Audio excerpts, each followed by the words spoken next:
안녕하세요. TS 성형외과 이승찬 원장입니다.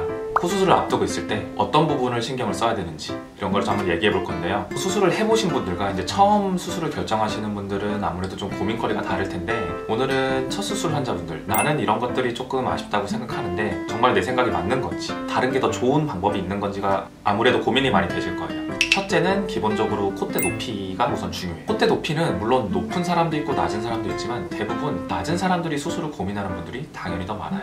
높은 분들은 보통은 코가 긴 사람들이 많은데, 그런 분들은 보통은 실리콘을 쓰지 않는 그런 코 수술을 보통은 생각을 하시고, 좀 콧대 높이를 높이면서 내가 갖고 있는 단점들을 개선하고 싶으신 분들이 보시면 좋을 것 같아요. 콧대가 낮은 거는 엄청나게 중요한 건 아니에요. 그 부분은 실리콘 같은 보형물을 쓰면 충분히 개선할 수 있는데, 생각보다 사람을 봤을 때 콧대 높이도 물론 중요하지만 더 중요한 거는 아래쪽 반의 콧구멍, 코끝이 두꺼운지 얄쌍한지 중요한 요소가 돼요. 코가 낮은 거 외에도 내 코가 넓어 보인다, 코가 좀 퍼져 보인다, 이런 분들은 콧구멍이 많이 보여서 그런 경우들이 많아요. 코가 실제로 들려서 많이 보이는 사람도 있고, 아니면 코가 실제로 들리지는 않았는데 양옆으로 넓으면 콧구멍이 내 눈에 잘 보이기 때문에, 그런 분들이 수술을 결정했을 때 콧대를 얼마나 올릴지를 고민하는 것보다는 코끝의 위치와 코끝의 높이를 어느 정도로 해서 나의 콧구멍의 노출을 어느 정도로 줄이고 어떤 인상을 줄지를 생각하는 게 더 중요해요. 뾰족하고 인위적인 느낌을 많이 살리고 싶어 하지는 않아요. 또 너무 안 한 것 같은 자연스러움도 원치 않기 때문에 그 사이에 어딘가를 보통 원하시거든요.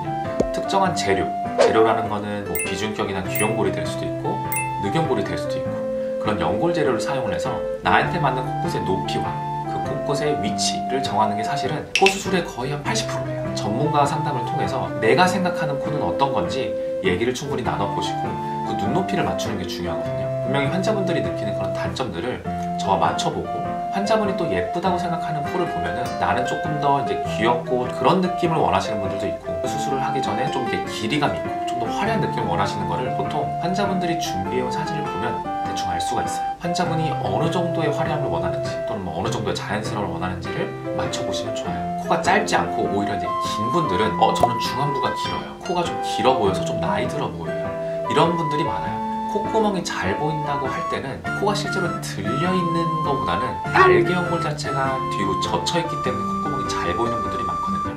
흔히 말하는 화살코의 형태가 많아요. 콧대가 낮으신 분들은 있지만 대부분 코가 짧지 않기 때문에 보형물을 생각하지 않으시는 분들도 많거든요. 처진 코끝을 오똑하게 올려줘서 짧은 코는 길게 늘리면 되지만 긴 코는 그 길이감을 최대한 줄어들어 보이게 만들고, 코는 예뻐 보이려면 특히 정면이 중요하거든요. 정면을 봤을 때 중요한 거는 콧대가 높을수록 예쁜 게 아니라 콧대에서 코끝까지 이어지는 경사도, 어느 정도의 볼륨으로 느껴지는 티가 실제로는 사람을 정면으로 봤을 때 코가 어때 보이는지를 많이 결정을 해요. 그리고 코가 실제로 얼마나 들려있는지 내려와 있는지 매부리가 있든 그런 걸 확인을 하는 게 중요하고, 실제로 인위적인 느낌을 덜 내려면 환자분마다 갖고 있는 날개 연골의 크기 그리고 그 모양을 파악해서 수술을 했을 때 나타날 수 있는 단점도 덜 보이게 하는 게 수술에서는 제일 중요하다고 생각해요. 이상 TS 성형외과 이승찬 원장이었습니다. 감사합니다.